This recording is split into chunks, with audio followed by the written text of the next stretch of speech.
요 얘기인데, 요 얘기죠.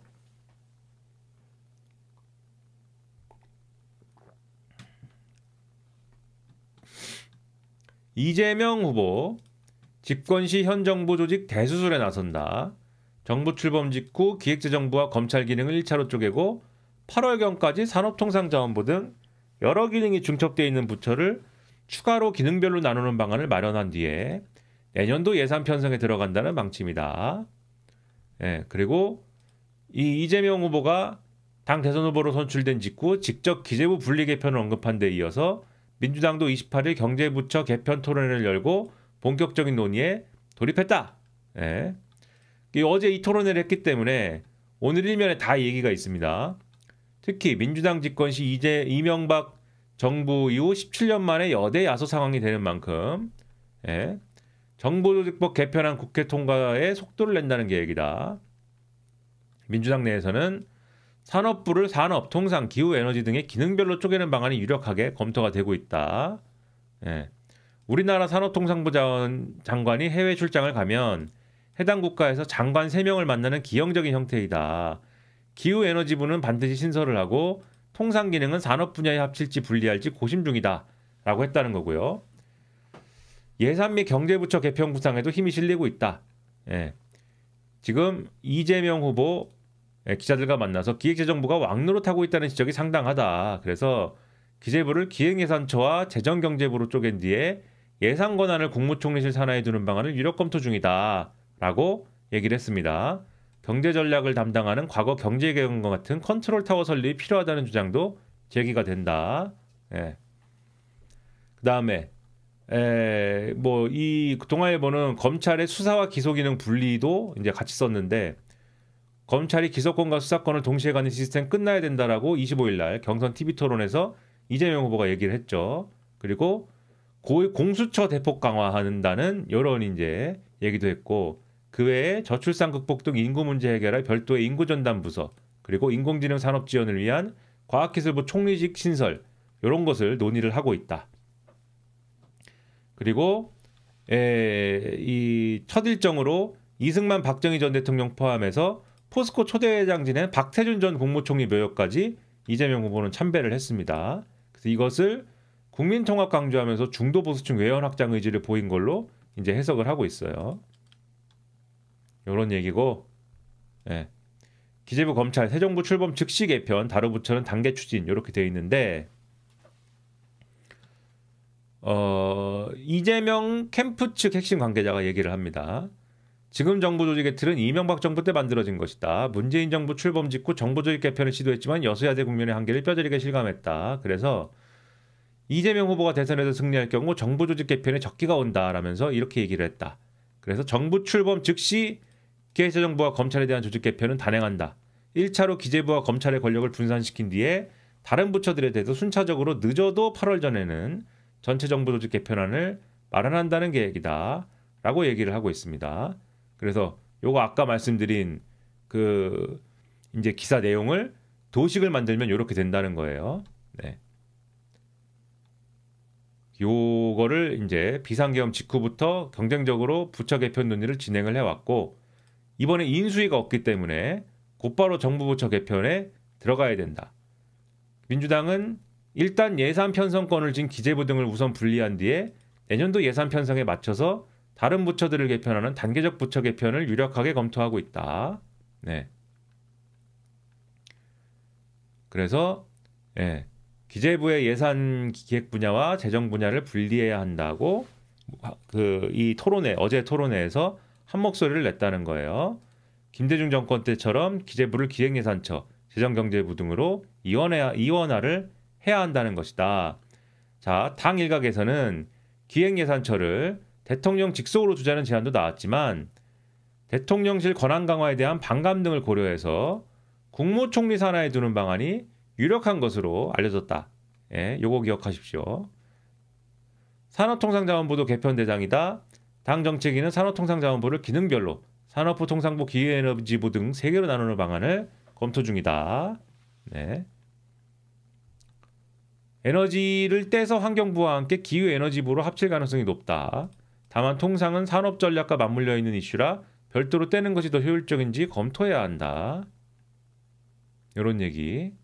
예, 그다음에 기재부와 금융위원회, 금융감독원 등의 산재에 있는 국내외 금융 관련 기능 등을 모아 금융부 등으로 통합하자는 제안도 나오고 있다. 다만 일각에서 부처 세분화 및 신설 러시에 대해서 민주당이 큰 정부를 만들려 한다는 비판을 살 수 있다는 지적도 나온다. 그리고 검찰은 기소청, 공소청, 수사청으로 분리하되 수사청은 법무부의 통제 범위 밖에 두겠다는 구상이다. 네. 감사원 기능의 국회의관도 거론이 되는데 감사원 개편은 개헌이 필요한 만큼 시일이 걸린다. 방첩사를 중심으로 한 군조직 개편도 논의가 된다. 방첩사가 이때 비상계엄 때 방첩 업무뿐 아니라 군동양파, 실원조사 등의 권한이 집중이 돼서 이제 정치 권력에 악용될 소지가 크다라는 게 이때 정치인 체포 등에 연루된 거를 봤을 때 드러났죠. 그래서 다른 업무를 타 본부로 이관해야 된다. 이런 지적이 나오고 있다. 그리고 요 이제 부처 재편에 대해서 사설을 썼는데, 자, 아직 전체 그림이 나오진 않았지만은 정보 조직 대수술 논의에 본격 시동을 걸었는데, 정권 바뀌면 새 정부가 정책 기조와 철학에 맞춰서 정보 조직 개편하는 것은 과거에도 있던 일이다. 시대 변화에 맞춰서 조직 개편의 필요성이 있는 것 사실이다. 다만 너무 많은 부처를 신설하거나 기존 부처를 잘게 쪼갤 경우 정부의 효율성에 문제가 생길 가능성이 적지 않다. 게다가 역대 정부의 조직 개편은 고위공무원 자리를 늘리고 전체 정부 조직의 덩치만 불필요하게 키우는 부작용을 낳은 경우가 많았다. 보편적 복지를 위해 재정 확대를 주장하는 이재명 후보가 대선에서 승리한 뒤 기재부를 해체한다면 나랏빛 증가를 제어하는 정부의 기능이 위축될 거라는 우려가 적지 않다. 영국에서는 진보 진영인 노동당이 집권했는데도 5년 내에 정부 운영 비용을 15% 줄이는 걸 목표로 공무원 1만 명을 감축하고 있다. 과격한 방식 때문에 논란이 많지만 일론 머스크가 수장을 맡은 미국 정보효율부는 이미 연방정부 공무원 240만 명 중 10만 명 이상을 감축을 했다. 저출생 고령화로 인해서 한국의 주민등록 인구는 5년 연속 감소 중이고 인공지능 기술도 급격히 발전하면서 향후 정부의 일하는 방식과 공무원 수요에는 상당한 변화가 예상이 된다. 집권을 겨냥한 정치권의 정부조직 개편 논의는 이런 기술적 시대적 변화를 반영하고 재정 부담까지 고려해서 작고 효율적인 정부를 목표로 해야 된다. 자, 제가 볼 때는 작고 효율적인 조직이 이 시대 요구는 아닙니다. 자, 정신을 차려야 되고요. 정신 차리세요. 자, 뭐 부처 얘기는 요렇고, 이 중앙일보에도 기사 있어요. 이재명 기재부 왕노릇 다음날 민주당 기재부 쪼개기 띄웠다. 이재명 전 대표가 확정이 된 이후에 민주당 내 정부조직 개편 공약 논의가 급물살 타고 있는데 경제부처 기획재정부를 기획예산처와 재정경제부로 나누는 방안이 유력 논의 중이고, 이에 따른 기능 조정으로 금융위원회를 금융감독위원회로 재편하는 방안도 함께 논의되고 있다. 산업통상자원부는 관장하는 산업통상 에너지 중 에너지 분야를 떼어내는 방향의 논의의 무게가 실려 있다. 기재부를 둘로 나누는 거는 일단 당내 공감대가 있다라고 민주당 설명을 하고 있고, 이재명 후보가 기자들한테 기재부가 경제 기획을 하면서 한편으로 재정을 컨트롤해서 왕노릇을 하고 있다는 지적이 상당하고 공감한다라고 얘기를 해서 이런 방향에 힘이 실리고 있다. 그래서 기획 예산 기능에 재정 등 나머지 기능으로 나누는 방안이 이 후보 공약에 들어갈 가능성이 있다. 노무현 정부 때처럼 기획예산처와 재정경제부로 나누자는 것이다. 다만 기획예산 기능을 기획예산처처럼 국무총리 아래 조직으로 둘 건지 대통령 비서실 내 조직으로 둘 건지는 논의가 진행 중인데, 진성준 정책위 의장이 이렇게 얘기했대요. 기획예산 기능 조직을 대통령 직속으로 두는 안과 총리 아래에 두는 안 중에 특별히 무게가 있는 안이 어떤 것이라고 아직 말하기 힘들다. 이재명 후보가 결정할 문제다라고 했는데, 다만 한 민주당 기재위원은 대통령실에 두는 안은 소수의 주장이다라고 얘기를 했다고 합니다. 그러니까 국무총리 안으로 국무총리 안이 지금은 더 유력하다라고 보는 거죠. 학계에서는 양론이 엇갈린다라고 중앙일보는 쓰고 있는데 총리의 행정통할권을 실효성 있게 만들려면 총리 산하에 기획예산처 둬야 된다라는 거고 대통령실이 예산 기능 가져가는 순간 총리는 허수아비가 된다라고 얘기를 하고 있습니다. 반면 다른 목소리는 총리 산하에 예산처 두는 거는 의원 내각제에 적합한 모델이고 대통령실이 직접 예산 기능을 담당하면서 공약을 실천하고 그에 따른 정책 평가를 받는 게 맞다. 이렇게 주장하는 사람도 있고 그런 상황이고 금융위와 금감원 개편론이 아까 말씀드렸듯이 유력한 방안은 금융위의 금융정책 기능을 기획예산 기능을 덜어낸 재정경제부로 옮기고 기존 금융위는 감독 기능 중심으로 금융감독위로 재편하는 방향이다. 그래서 지금은 금융정책 관할부처가 국제금융이 기재부에 있고 국내금융이 금융위로 나뉘어 있어서 금융감독 기능이 금융위와 금감원으로 이원화되어 있어서 비효율적인 데다가 금융위가 금융정책과 감독정책을 동시에 수행하다 보니까 감독 기능이 지금 약화됐다는 지적이 제기가 되었다. 다만 민주당 정책위 관계자는 국내 금융 정책 기능을 재정경제부로 옮기면 너무 권한이 커져서 그쵸. 모피아 논란이 또 나올 수 있어서 조심스러운 목소리도 있다. 네, 요게 좀 골치 아픈 부분이 있어요. 금융이 재편하는 게 이렇게 해도 문제고 저렇게 문제여서 이렇게 해도 문제고 저렇게 해도 문제여서 골치 아픈 부분이 있습니다. 자, 그래서 금융위 금감원 개편은 아직 구체적 방향이 잡히지 않은 상태다. 대표적으로 금융감독 기능을 금융건전성 감독 기능을 하는 금융감독위와 영업행위 자본시장 감독 기능을 하는 금융소비자보호위원회 두 기관이 나눠 맡게 할지 금융감독위 하나 기관이 맡고 그 아래 금감원을 둘지 이런 게 쟁점이다. 이거 골치 아픈 거예요. 이거. 산업통상자원부에서 에너지 정책 파트를 떼내서 요거를 이제 따로 두는 방안도 심도 있게 다뤄지고 있다. 요건 아까 말씀드린 기후에너지부 얘기고 네. 경제부처 중에는 기재부 산하통계청을 통리실 산하통계처로 재편하는 방안에 대한 얘기도 나온다. 일단 친명계 중진위원으로 나오는 얘기가 이런 겁니다. 네, 정부조직 개편은 여야 합의로 추진하는 게 관례인데다가 기재부 분할은 집권시 정책 효율성을 떨어뜨린다는 반론도 있어서 실제 어떤 수준의 변화를 줄지는 알 수 없다.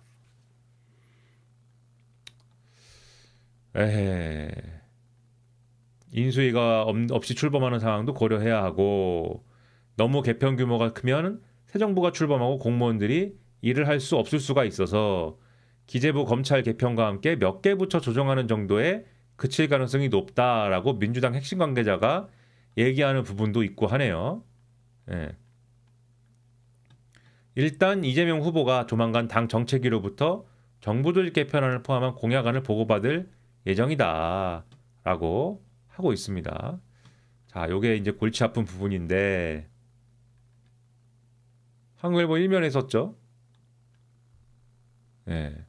왕노릇 기재부 개혁 벼르는 이재명 예산 편성도 대통령 산하로 네.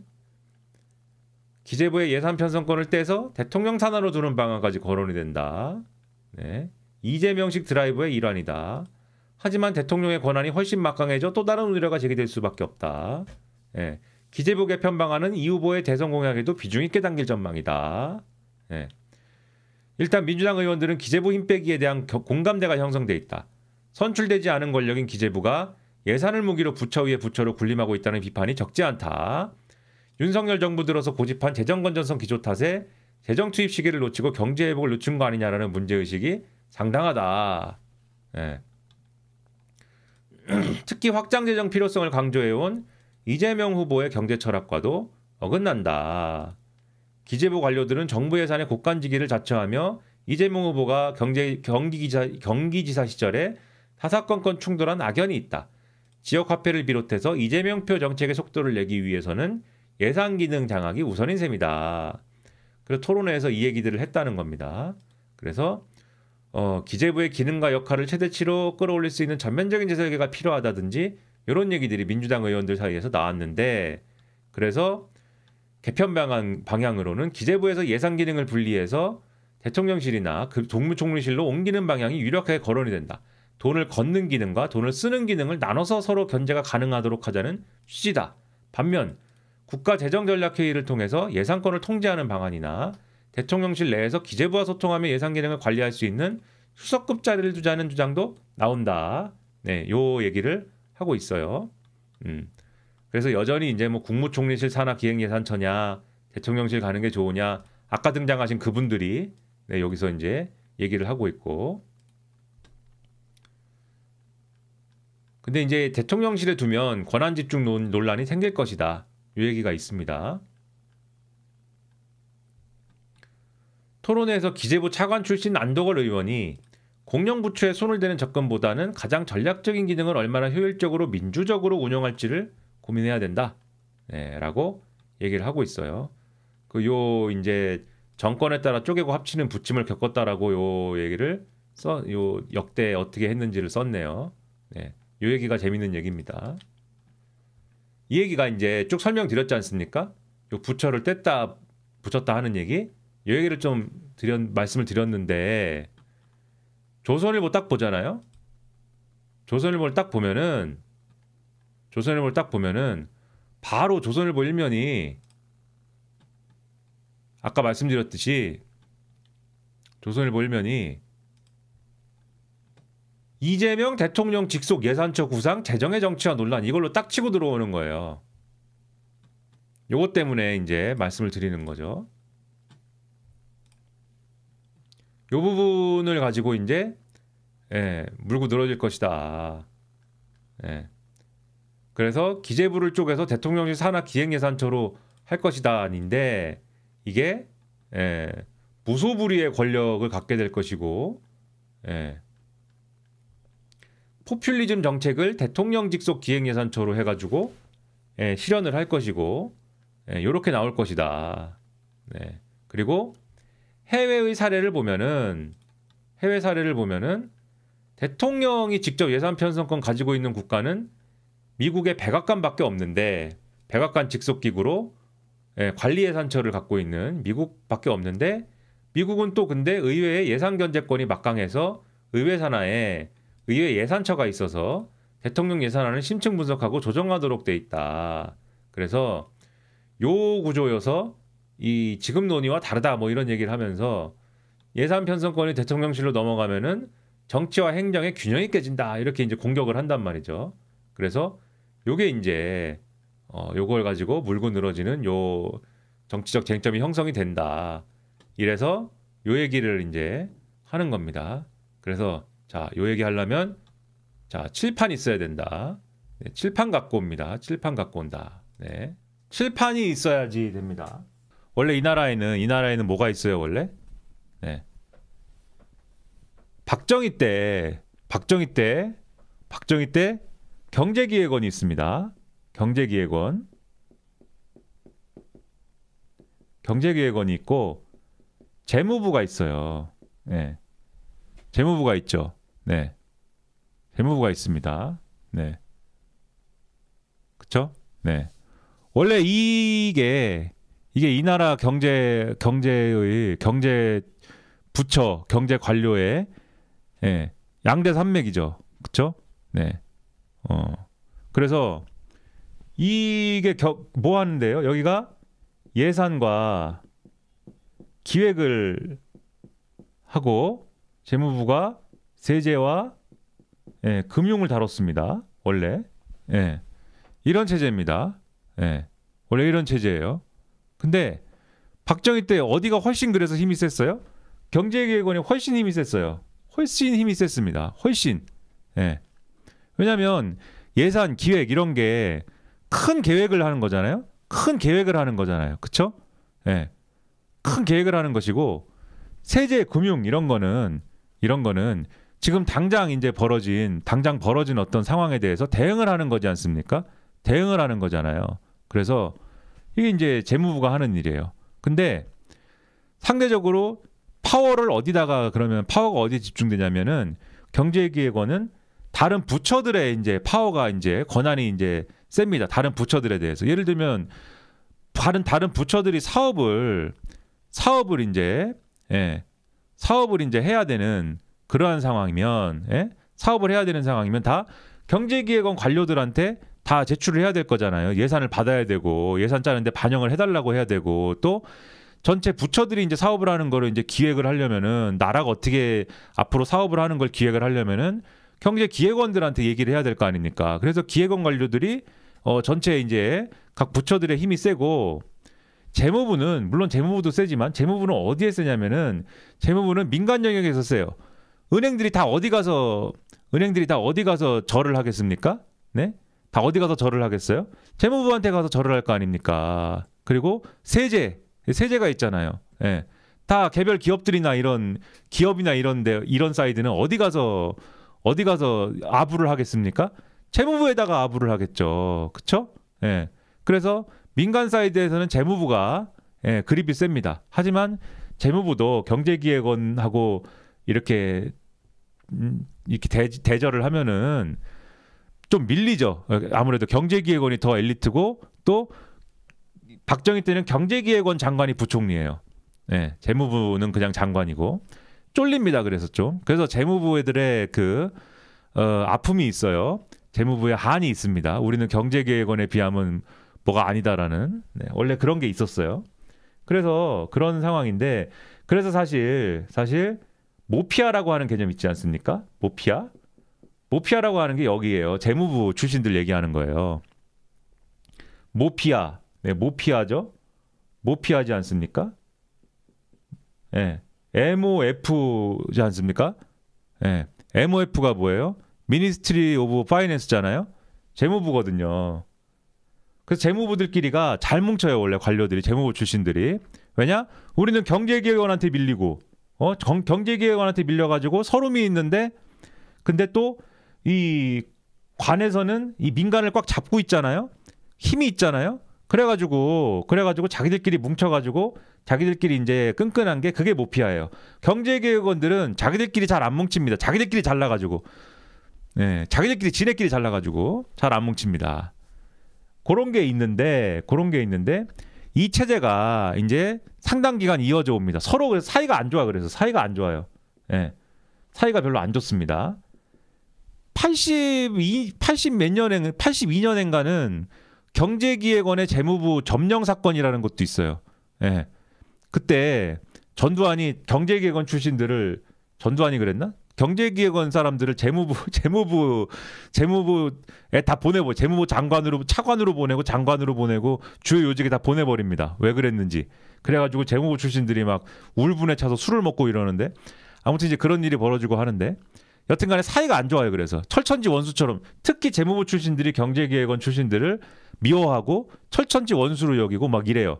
그러니까 사실 이게 이 관료들이 요 이제 세제나 금융을 다루는 관료들하고 예산과 기획을 다루는 관료들하고 라인이 생기고 서로 융합이 안 되고 이러죠.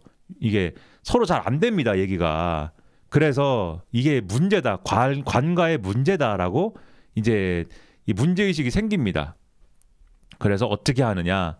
김영삼 때 야 이게 문제다. 그래서 물론 문제다라고도 하고 그다음에 이게 뭐 이 정부 부처의 개혁이 필요하다라고도 하고 또 정부 부처의 효율화를 또 기해야 한다라고도 하고 해서 요 두 개를 합쳐버립니다. 야 합쳐야 된다 이제. 언제까지 이럴 거냐. 합쳐버려요. 그게 재정경제원입니다. 재정경제원인데 이것도 이제 웃기죠. 왜 원이야? 재정경제부가 아니고. 이것도 이제 복잡한 얘기가 있는데 결국은 어쨌든 급에서 생긴 문제예요. 이게 부로 하면은 급이 안 되는 것 같아서 원으로 해줘. 이러고 원이 뭔데? 야, 지금 총리 산하여야 돼. 뭐 이래가지고 아무튼 복잡한 얘기가 있는데 재정경제원이 돼가지고 그 유명한 재경원 관료라고 하잖아요. 그게 여기서 나온 말이에요. 그래서 이 둘을 합친 게 재경원이고 이때가 YS 때입니다. 네. 그리고 재경원으로 한참 하다가 이게 근데 족보에 없는 체제예요. 원 체제가. 그래서 야 재경원이 하다 보니까 아무래도 이게 체제가 안 맞아. 그래가지고 재경부로 바꿉니다. 재정경제부로. 그래서 두 개를 합친 게 재경부고 그래서 예산기획, 세제금융 이게 이제 다 재경부 체제에서 통합이 돼요. 그리고 예를 들면 예산기획은 1차관이 하고 세제금융은 2차관이 해라. 하지만 여전히 이제 이 재경부 내에 라인은 있죠.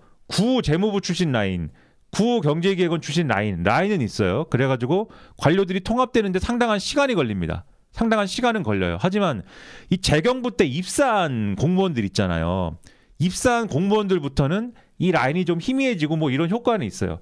그래서 어쨌든 간에 요런 시대가 지나가는데 근데 YS 때 무슨 사건이 생겨요? IMF 오잖아. IMF. 예. 요 외환위기가 오지 않습니까? 외환위기가 옵니다. 그래가지고 외환위기 때 야 씨 이거 재경부 공룡부처가 예. 공룡부처와 모피아들이 예? 모피아들이 이거 나라 경제를 망쳤다 이렇게 되는 거예요. 예. 그래가지고 야 이거는 역시 권한을 쪼개야 된다. 권한을 쪼개야 되고 그리고 특히 예산기획과 관련돼서는 정부가 하고 싶은 큰 그림, 뭔가 개혁을 해야 되고 큰 그림을 다시 그려야 되기 때문에 로드맵을 실현해야 되기 때문에 예산기획은 좀 더 강화해야 돼. 이런 또 당위가 생깁니다. 이거는 지금 이제 보수 정부는 박정희 때 만든 그 패러다임대로 계속 하면 되는 거잖아요. 경제는 물론 박정희 때 패러다임만 갖고는 안 했습니다. 이것도 복잡한 얘기지만 이건 너무 복잡해지니까. 하지만 어쨌든 있는 해법들을 가지고 하면 되는 게 보수잖아요. 근데 어쨌든 김대중 정권 때부터는 새로운 해법을 가져와 가지고 적용해야 되다 보니까 이 기획이 굉장히 중요해졌어요. 기획에 중점을 둬야 된다. 그래서 재정경제부를 다시 나눕니다. 어떻게 나누냐? 기획예산처하고 그다음에 뭐예요 아까? 재정경제부에서 분리한 거죠?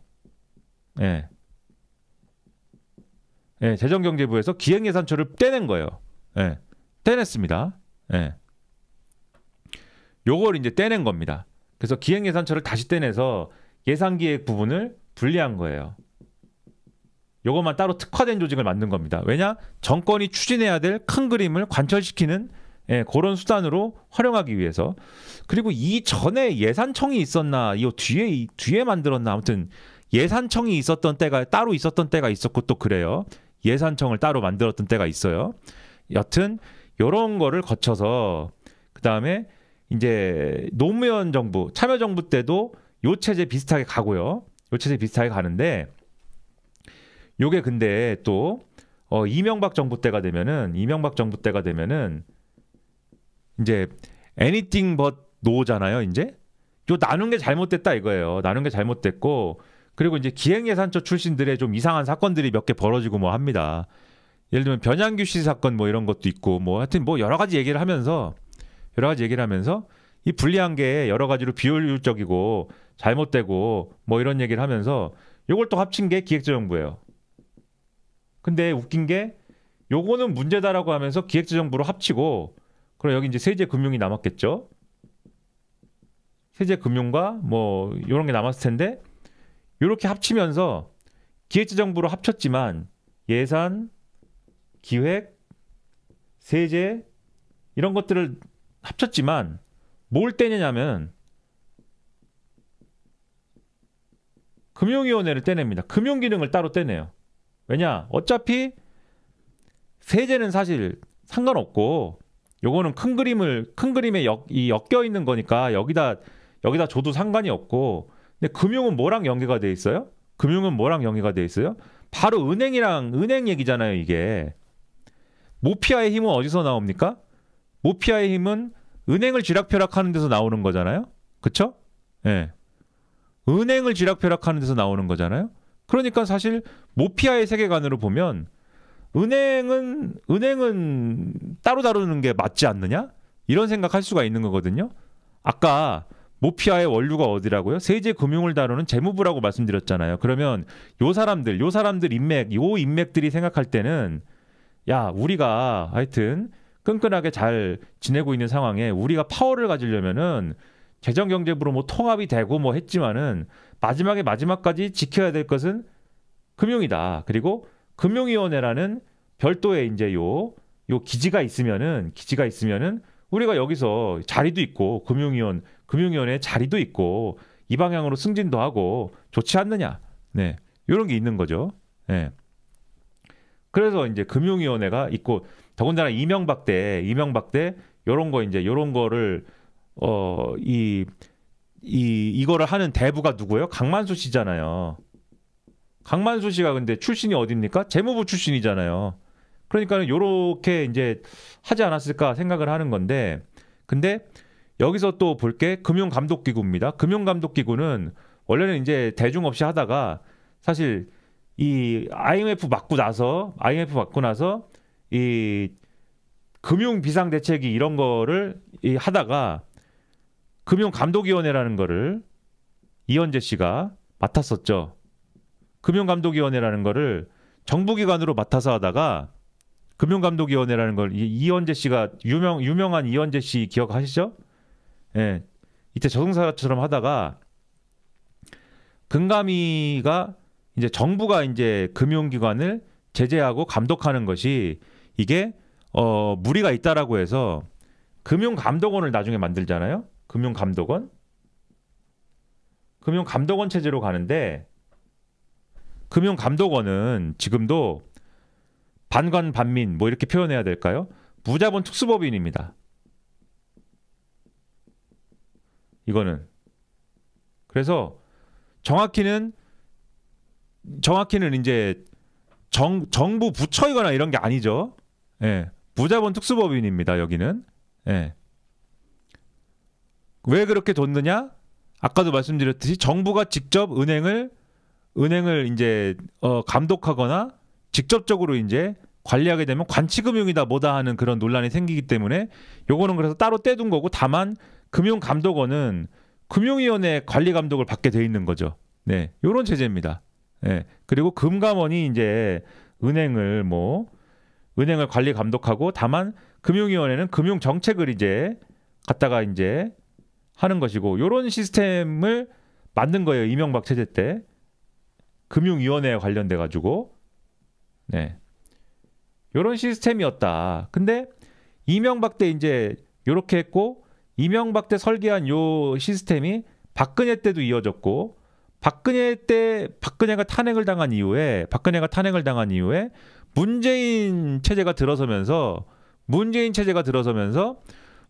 때 요거를 바꾸려고 여러 가지 논의를 했는데, 근데 시간도 없고 아까 잠깐 얘기가 나온 의석수의 문제도 있고 하니까 야 그냥 가자 한 거예요. 기재부를 요 체제로 두고 그냥 가자라고 했던 거예요. 예. 그래서 기재부가 그냥 간 거고, 그 다음에 윤석열 정권도 그냥 간 거고, 그 다음에 이제 이번에 바꾸자라는 얘기가 나온 건데, 그럼 보세요. 기획예산처 체제로 다시 되돌리자라는 거는 원래 있던 체제입니다. 이게 그러면. 그쵸? 김대중 정부, 노무현 정부 때 원래 있던 체제예요. 이 체제가. 기획예산처 체제로 다시 돌리자는 체제가. 이건 이제 뭐 금감위는 그때 IMF 대응 체제니까 요거는 이제 뭐 됐고, 요거는 원래 있던 체제예요. 그러니까 사실 일로 다시 가자는 것은 전혀 뭐 무리 없는 체제입니다. 요거는 전혀 무리 없는 체제인데, 문제는 이때 기획예산처도 총리 산하였어요. 예. 그러니까는 기획예산처를 만들 때 총리 산하로 하자라고 하면은 아무도 이견을 달 수가 없습니다. 왜냐하면 해본 체제이기 때문에. 해본 체제예요. 그러니까 이런저런 그때도 이런 약점이 있었고 이런 부작용이 있어서 뭐 이런 얘기를 할 수는 있겠지만은 그거는 가지 않은 길이고 진짜 이상한 체제야. 이렇게 얘기할 수 없어요. 왜냐하면 이게 해봤기 때문에. 예. 그렇게 얘기할 수 없다. 예. 근데 대통령 산하로 하자라고 하면은 그거는 가지 않은 길이다라고 이제 하기 시작한다. 가지 않은 길이다라고 주장을 하기 시작한다 이제. 예. 요 차이가 생긴다. 요거는 해본 적이 없어요. 대통령 산하로 둔 거는 해본 적이 없는 일이다. 네. 요 차이가 있는 것이다. 네. 그래서 이 기획예산처 체제를 안 해본 게 아니다. 그래서 기획예산처로 가자는 주장 자체는 결코 무리한 주장이거나 뭐 이상한 얘기가 전혀 아니다. 요 말씀을 드립니다. 그리고 얼마든지 그 정권에서 하려는 바에 따라서 얼마든지 이제 뭐 기획예산처 체제로 할 수가 있는 거다. 네. 요 말씀을 드리고, 그다음에 요 개념에 약간 그 논란이 있을 만한 거. 금융부 아까 금융부 얘기했잖아요. 금융부 얘기.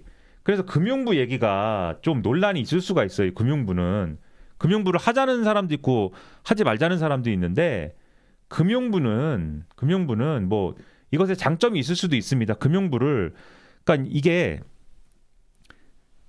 재정경제부와 기획재정부 체제에서 모피아들이 가는 자리가 있어요. 기획재정부 내에도 금융정책국장이 있고 금융정책국이 있고 공공정책부가 있거든요.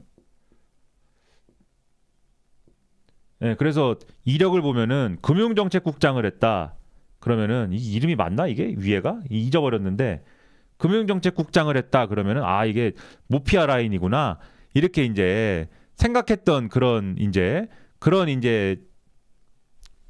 때가 있었는데 아예 금융부를 만들어 버리면은 사실 모피아 권력이라고 이제 부르는 그런 측면들이 해체가 되는 거냐? 그렇지가 않은 거죠, 사실.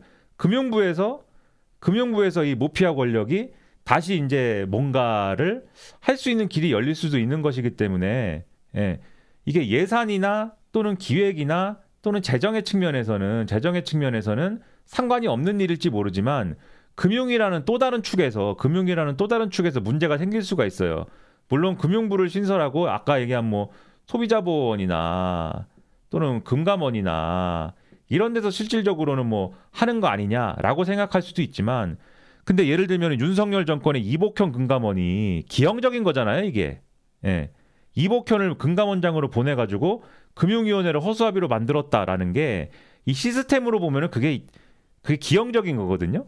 그래서 기형적인 체제로 이제 하자고 얘기할 수는 없는 거기 때문에 금융부 주장은 제가 볼 때는 이건 논란의 소지가 상당하다. 네. 그래서 금융부 주장에 대해서는 제가 볼 때는 갑론을박이 상당하지 않을까. 네. 그런 의문을 갖고 있습니다. 그래서 이 기사를 보면서는 이런 생각이 좀 들었다. 네. 그래서 아무튼 네. 기획 예산적까지는 제가 볼 땐 무리가 없는데 대통령 산하로 하자 그러면 예, 이게 논란이 있을 수가 있고 그래서 아까 전에 기사를 보면은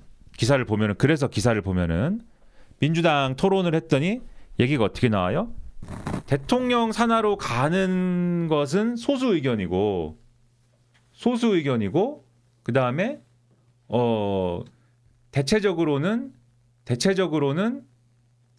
어때요? 대체적으로는 이제 총리 산하로 가자고 하는 안이 많았다고 얘기가 나왔잖아요. 그게 이것 때문이에요. 그게 총리 산하로 가는 안은 해봤기 때문에 해본 안이기 때문에 아 그거는 뭐 옛날에 해봤으니까 바로 할 수 있지. 요 생각을 하는 거고 대통령 산하에 두는 거는 아 해본 적이 없고 다른 나라의 경우에도 흔치는 않아. 요 생각이 있기 때문에 야 그거는 조금 한 발 더 가야 된다. 요 생각들을 하는 거고 예. 그리고 아까 조선일보가 딱 그거를 공격 포인트로 딱 잡는 것도 아 그거는 해보지 않은 길이기 때문에 아 그거는 이제 공격 포인트가 될 수 있어. 이렇게 가는 요 부분이 있는 거다. 네, 그거를 이제 말씀드립니다. 자, 총리랑 대통령 산하일 때 어떤 차이가 있느냐? 사실 대통령제에서 총리 산하로 둘 때랑 대통령 산하로 둘 때랑 실질 운영상에서는 그렇게 뭐 아주 드라마틱한 차이가 있다고 저는 생각하지는 않습니다. 네, 운영상에 있어서는.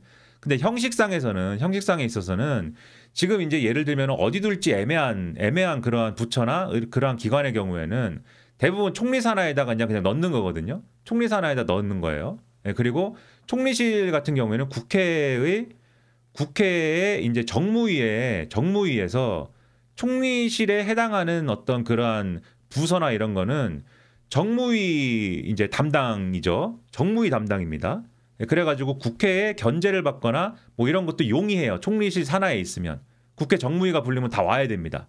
예, 그런 건데 대통령실 산하에 있으면 운영이 담당이 되잖아요. 그 국회 운영위에서 부르기는 더 어려워지고 그 다음에 이제 대통령실 산하에 있으면 아무래도 대통령 직속이 된다는 것은 훨씬 더 이제 대통령의 권한이 훨씬 더 강하게 들어가는 체제가 되겠죠.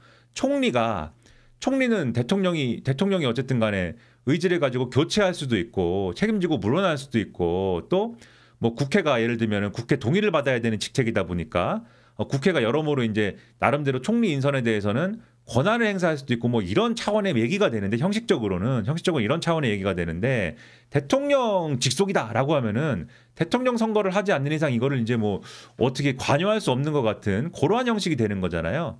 그래가지고 이게 위상이 달라지는 그런 측면이 있는 거여서 예산권 행사다. 근데 그게 특히 예산권 행사다라고 할 때는 훨씬 더 이제 다른 문제처럼 형식적으로는 보일 수가 있다. 그런 차이가 있는 것이죠. 그러니까 총리는 국회 동의를 받지 않습니까? 총리 임명하고 나서 국회 동의를 하지 않으면 국회가 동의를 하지 않으면 형식상 총리가 임명이 불가하지 않습니까?